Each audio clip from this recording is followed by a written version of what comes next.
യുടെ പുസ്തകത്തിൽ നിന്നുള്ള വായന 12-ാം അധ്യായം 1 മുതലുള്ള വാക്യങ്ങൾ. കർത്താവിന് അബ്രാഹത്തോട് അരുൾ ചെയ്തു, നിന്റെ ദേശത്തെയും ബന്ധുക്കളെയും ഭവനത്തെയും വിട്ട് ഞാൻ കാണിച്ചു തരുന്ന നാട്ടിലേക്ക് പോവുക. ഞാൻ നിന്നെ വലിയൊരു ജനതയാക്കും.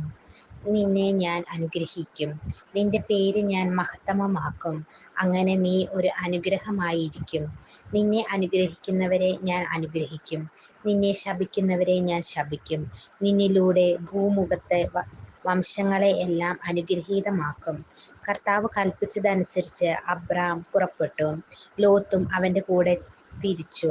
ഹരാൻ ദേശത്തോട് വിട പറഞ്ഞപ്പോൾ അബ്രാഹത്തിന് 75 വയസ്സ് പ്രായമായിരുന്നു.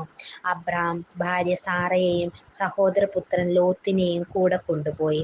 ഹരാനിൽ തങ്ങൾ നേടിയ സമ്പത്തും ആളുകളുമായി അവർ കാനാൻ ദേശത്തേക്ക് പുറപ്പെട്ട് അവിടെ എത്തിച്ചേർന്നു. അബ്രാം ആ ദേശത്തിലൂടെ സഞ്ചരിച്ച് ഷെക്കേമിൽ മോറയുടെ ഓക്കുമരം വരെ എത്തി. അക്കാലത്തു കാനാൻകാർ അവിടെ പാർത്തിരുന്നു. കർത്താവും അബ്രാഹത്തിന് പ്രത്യക്ഷപ്പെട്ട് അരുളി ചെയ്തു, ഈ നാടു നിന്റെ സന്തതികൾക്കു ഞാൻ കൊടുക്കും. തനിക്ക് പ്രത്യക്ഷപ്പെട്ട കർത്താവിന് അബ്രാം അവിടുന്ന് ഒരു ബലിപീഠം പണിതു. അവിടെ നിന്ന് അവൻ ബേഥേലിനു കിഴക്കുള്ള മലമ്പ്രദേശത്തേക്ക് കടന്നു. അവിടെ ബേഥേലിന് കിഴക്കും ആയിക്കു പടിഞ്ഞാറുമായി താവളമടിച്ചു. അവിടെ ഒരു ബലിപീഠം പണിത് കർത്താവിന്റെ നാമം വിളിച്ചു. അവിടെ നിന്ന് അബ്രാഹാം നെഹേബിനു നേരെ യാത്ര തുടർന്നു. അവിടെ ഒരു ക്ഷാമമുണ്ടായി. കടുത്ത ക്ഷാമമായിരുന്നതിനാൽ ഈജിപ്തിൽ പോയി പാർക്കാമെന്ന് കരുതി അബ്രാഹാം അങ്ങോട്ട് തിരിച്ചു. ഈജിപ്തിലെത്താറായപ്പോൾ ഭാര്യ സാറയെ വിളിച്ച് അവൻ പറഞ്ഞു, നീ കാണാൻ അഴകുള്ളവളാണെന്ന് എനിക്ക് അറിയാം. നിന്നെ കാണുമ്പോൾ ഈജിപ്തുകാർ പറയും, ഇവൾ അവന്റെ ഭാര്യയാണ്. എന്നിട്ട് എന്നെ അവർ കൊന്നുകളയും. നിന്നെ ജീവിക്കാൻ അനുവദിക്കുകയും ചെയ്യും. നീ മൂലം എനിക്ക് ആപത്തുണ്ടാകാതിരിക്കുവാൻ നിന്നെപ്രതി അവർ എന്റെ ജീവൻ രക്ഷിക്കുവാൻ വേണ്ടി നീ എന്റെ സഹോദരിയാണെന്ന് പറയണം. അവർ ഈജിപ്തിലെത്തി. അവൾ കാണാൻ വളരെ അഴകുള്ളവളാണെന്ന് ഈജിപ്തുകാർക്ക് മനസ്സിലായി.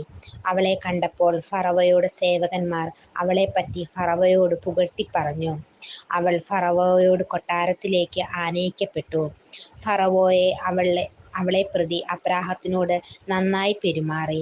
അവന് ആടുകൾ, കാളകൾ, കഴുതകൾ, ഒട്ടകങ്ങൾ, വേലക്കാർ, വേലക്കാരികൾ എന്നിവയെ ലഭിച്ചു. പക്ഷേ അബ്രാഹത്തിന്റെ ഭാര്യ സാറയെ പ്രതി കർത്താവ് ഫറവോയെയും കുടുംബത്തെയും മഹാമാരികളിൽ പീഡിപ്പിച്ചു.